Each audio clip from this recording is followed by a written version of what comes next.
Magkano ang SSS pension ng minimum voluntary members? Kung ikaw ay voluntary at nasa minimum contribution na 750 pesos monthly, ang pinaka-base ay 1,200 para sa mga 10 to 19 years na kapag-contribute.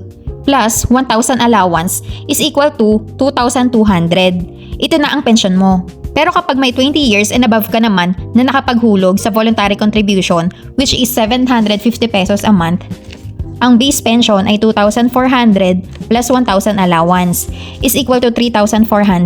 Ito naman ang magiging pension mo. Sulit ba ang pension versus sa hinulog mo? Halimbawa, sa may mga 700 pesos minimum voluntary contribution, multiply natin, example, up to 10 years ka lang naghulog, times 12 months is equal to 90,000. Ang sabi natin kanina, ang makukuha mong pension ay 2,200. Kaya i-divide natin.